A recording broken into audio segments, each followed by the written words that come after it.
Bonjour Olivier. Bonjour Samy.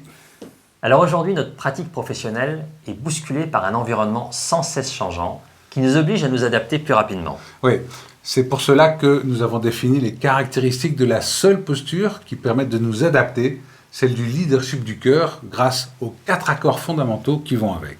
Nous allons vous expliquer en quoi le cœur est la ressource qui va donner assez de force à vos coachés, à vous-même, pour grandir à travers les événements. Vous allez percevoir comment vous allez pouvoir proposer une approche innovante et apporter de nouvelles ressources à ceux que vous accompagnez. Mais qu'est-ce que la dynamique du cœur ? Je laisse expliquer. La dynamique du cœur fait référence à un état d'être, un espace psychologique de réceptivité, en opposition avec la dynamique de la peur qui maintient un système de pensée fermé sur lui-même. C'est une qualité de présence qui augmente notre capacité d'orientation et d'action. Elle est créatrice de liens et nous donne du courage et de la force pour traverser les obstacles. Alors, comment rentrer dans la dynamique de cœur ? Eh bien, l'ANS a développé des programmes pour intégrer les 4 accords de la posture du leadership du cœur. Dans un premier temps, il s'agit d'évaluer où nous en sommes par rapport à ces 4 indicateurs. Ensuite, nous appliquons des techniques qui débloquent les fixations, assouplissent les rigidités et fluidifient nos actions. Et enfin, ce sont aussi des processus d'entraînement qui permettent de s'approprier durablement ces 4 accords pour apporter l'enthousiasme et tirer le meilleur de soi-même. Alors, le premier indicateur, l'axe de la responsabilité. Il s'agit de passer du subir à l'agir. Un agir où on sent son pouvoir d'action.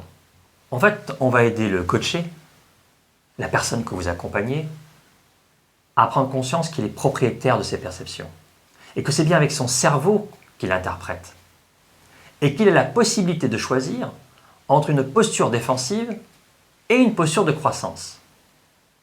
Le choix de passer de la peur au cœur. Alors là, il est capable de redevenir créateur et partie prenante de sa réalité. Le second indicateur, c'est l'axe de la clarté.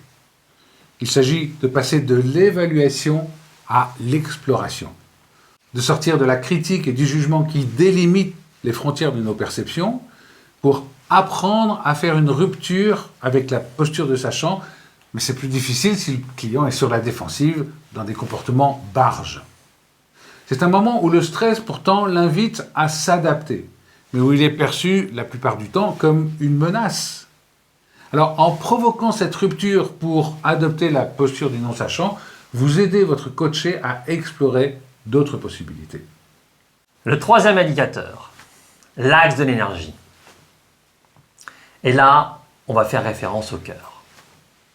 Il s'agit de passer l'énergie de l'obligation à celle de l'enthousiasme et du don.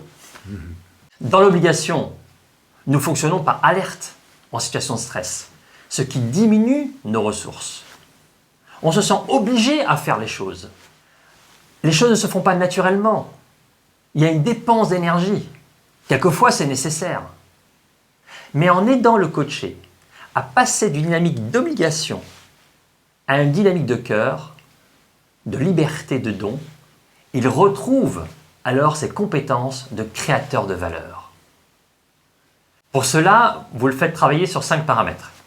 Sa qualité de lien, son ouverture, son engagement et sa capacité à mettre de l'unique dans son quotidien. Que sa capacité, pour finir, à trouver le bon rythme et son propre équilibre intérieur. Agir avec le cœur lui donne l'énergie nécessaire pour réaliser ses défis et challenges avec sérénité, courage et bienveillance. 4e indicateur, l'axe de la confiance. Il s'agit de passer d'un mode où nous avons besoin de contrôler et de maîtriser à un mode où nous pouvons faire confiance, je dirais, même dans l'inconnu. Bien souvent, le client porte sur lui toutes les charges et toutes les responsabilités du succès et perd en souplesse face à l'imprévu. Il ne peut plus être agile. Alors, vous lui apprenez à faire confiance et à accepter de ne pas vouloir tout prendre en charge pour retrouver cette agilité. Et au fur et à mesure de l'entraînement, il devient à l'aise avec l'inconnu. Il apprend à lâcher le contrôle, à prendre des risques et à lâcher du pouvoir. Il retrouve sa pleine liberté pour mieux accompagner les incertitudes de la vie. Alors Olivier, pour résumer le processus qui mène au leadership du cœur, il s'agit tout simplement de choisir. Préférons-nous subir ou retrouver le pouvoir d'agir en reconnaissant que nous sommes partie prenante? Choisissons-nous de critiquer et de juger ou alors d'apprendre à explorer et questionner? Décidons-nous de mobiliser notre énergie dans les contraintes de l'obligation ou dans l'enthousiasme du cœur? Posons-nous l'intention de résister à l'inconnu et de tout porter ou alors de poser l'action et d'accepter une forme d'imprévu? De revenir vers nous et de rester en contact avec notre ressenti? D'avoir une belle qualité d'écoute? De laisser parler l'intuition? D'être capable d'improviser tout en faisant confiance à l'intelligence du vivant? Il s'agit en fait de passer d'un contrôle sur l'externe à une qualité d'attention sur soi. Et pour cela, l'ANS a tout mis en œuvre pour vous accompagner. Des ateliers, du e-learning, des tests et un réseau social au service d'une belle communauté d'accompagnants, de consultants et d'amis. Au plaisir de vous y retrouver. Tout à fait. Merci. Merci.